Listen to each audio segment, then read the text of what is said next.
things that need to be worked on, improved, developed, grown to improve our value. How do we maximise the value of the business? And the starting point with that is really simply a question. And the question is, can you leave your business for say 3 weeks, go overseas, without email and without your mobile phone?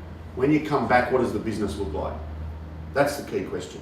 If you can answer that and say the business will be as good or better than when I left, then you actually have a business. If you can't, then you've got a job. That's all okay. The problem with a job really is two things. You can't add significant value to a job.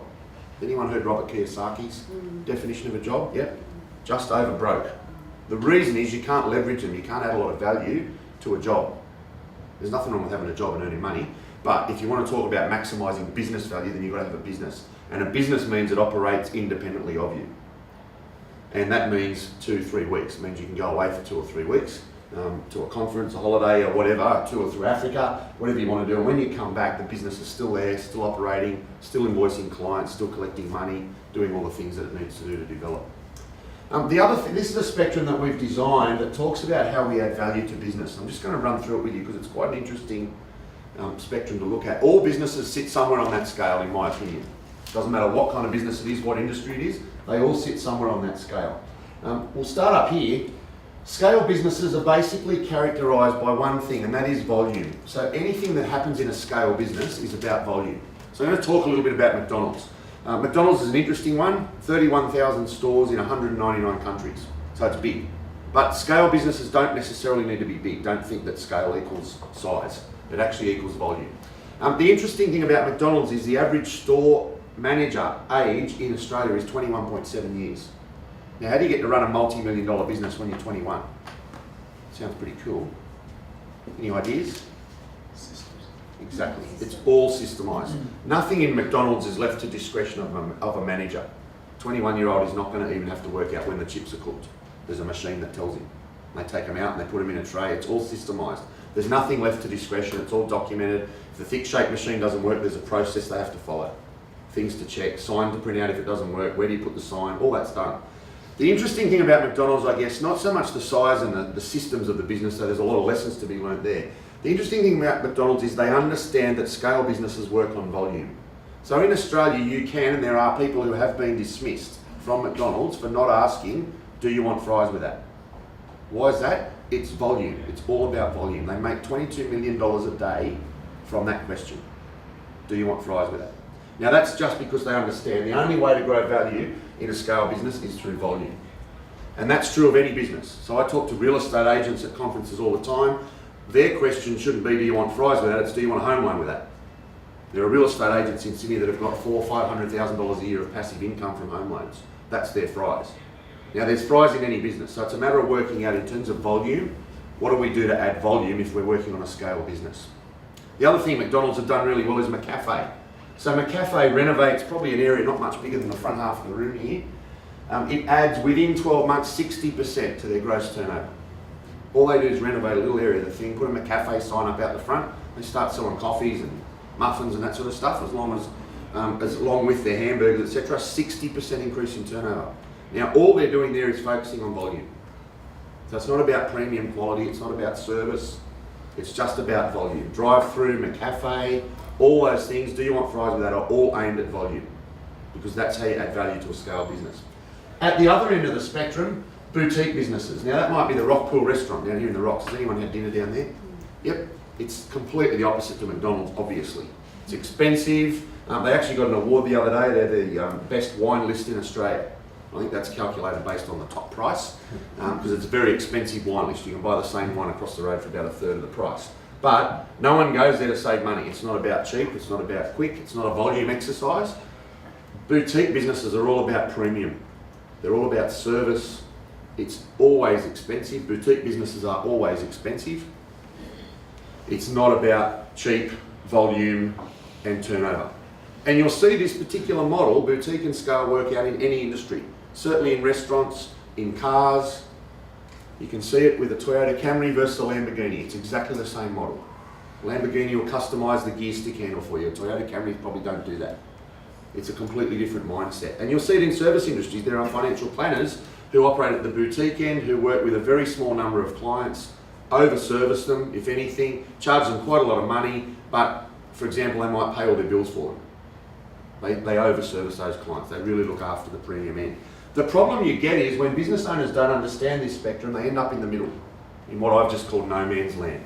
They end up trying to do a boutique service in a volume marketplace or vice versa. Now that's exactly the same as going to McDonald's and ordering a lobster mornay. It's probably not going to come out too well. And vice versa, going into Rockpool and asking for burger with fries and expecting it in 3 minutes. It's not going to happen. So the important thing is which end of the spectrum is the business at and how do I get it further out, not towards the middle. What else can we do to add value? Certainly people looking at buying or investing in businesses are looking for growth. And growth means two things, I think. The first one is historical growth. So they want to see a pattern of historical growth, improved performance over time. They also want to see the capacity to grow going forward. So no one's going to buy a business, even if it's got fantastic growth over the last 10 years, if it's completely 100% flat strap, cannot put another person on, can't fit anyone else in the office, can't answer another phone call, it hasn't got any capacity to grow. People want capacity to grow. So growth is both historical and capacity to grow in the future. It's also about profitability. No one's going to buy a business, well not many people are going to buy a business that can't or doesn't make money. It's all about profitability at that end. It's also about risk management. This is becoming more and more important. Risk management in business is quite a big area because it's simply an investment. Buying a business is an investment, the same as buying shares in BHP or buying an investment property. There's a risk-reward ratio that needs to be considered, and if you don't get that right, then you're not going to do as well out of the investment as what you should. There's certainly a valuation formula, and we talked before about some of the things we consider when we're valuing businesses and how that might work, but at the end of the day, the key value for any business comes back to profitability.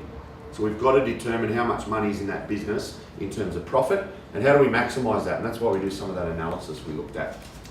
The next thing we need to look at is strategy, and strategy for me is simply about time. Taking a strategic approach to anything is simply about taking enough time. So I often ask the question, I'll ask today, how long do you think is ideal for a succession plan? Sorry, how long? 5 years, yeah. So we tell people 5 years is a minimum. But we get lots and lots of clients. I had one just this week ring up, I want to get out by Christmas. Can you help me? Now you can do things, but that is exactly the same as ringing a real estate agent today and asking them to sell your house on Saturday. They can do it, but you won't get the best price. They'll just sell it to someone they know, tell them there's an idiot on the phone wants to sell his house, he's got no idea, you can have it this week, pay whatever you want, no time to put anything in place. So strategy is really just about time. And it's about time, there's a whole stack of exit options. The reason strategy is important is because there's a lot of different options in terms of exiting that you can look at, and determine what's the most appropriate for your business. This slide certainly outlines most of them, probably not all of them, there are probably others. Right down the bottom left-hand side, we've got family, friends and fools. So the easy way to exit a business, family and friends, lowest price, lowest risk, lowest amount of effort involved, but you will not maximise the return. The further up this slide we go, the more complicated it becomes, the more effort's involved, but hopefully by the time we get right up to the top, we're going to maximise our sale price or value. Now, the important thing to realise is some of these are not appropriate for most businesses. Certainly very, very few clients that we work with should ever go to a public listing. It's not appropriate for most. There's a few businesses where it is appropriate, but a lot where it's not. So what that leaves is this spot in the middle where we've got the ability to maximise our sale price and we've got a reasonable amount of complexity and effort.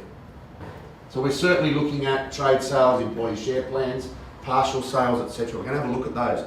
Unfortunately, most businesses, lots of businesses, get stuck down here. Either family and friends, or they sell their database only. You see real estate agents, mortgage brokers, financial planners, they simply sell their client base.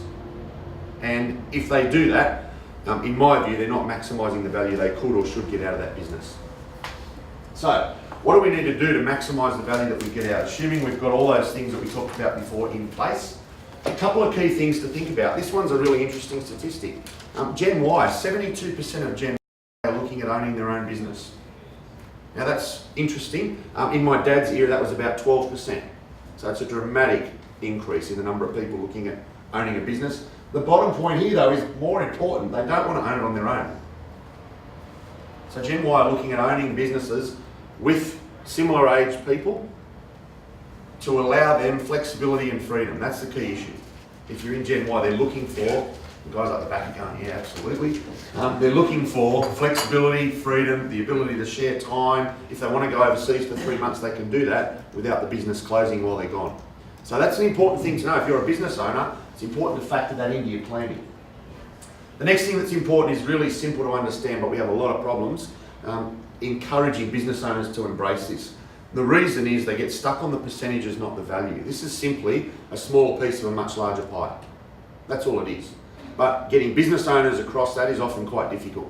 People cannot get past the point that 100% of the business today is theirs. If they own 80% next year, that can't possibly be worth more because it's 80 versus 100. It's about getting the percentages out of their head and the dollar value being the focus. And if you do that, then we can easily show how it can increase value. The way that we do that is to look at the funding, because in most transactions, the funding's where they fall over. In most real estate transactions, the funding's where they fall over.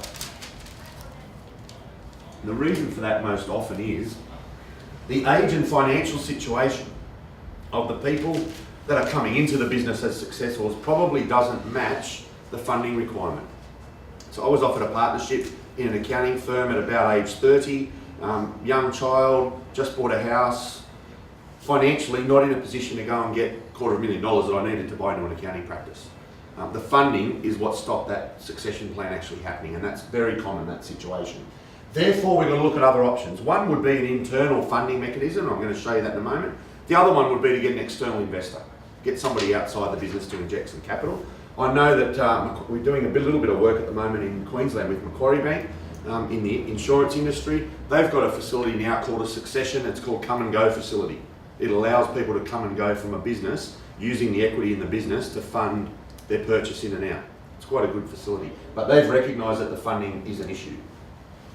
What we do around funding is really introduce what we've designed, a special vehicle called a Peak Performance Trust. It's a special type of employee share plan, and it's based on a couple of key principles. The first thing is it's based on a profit share linked to performance. So it's not just a profit share because we like to have one, it's a profit share based on performance.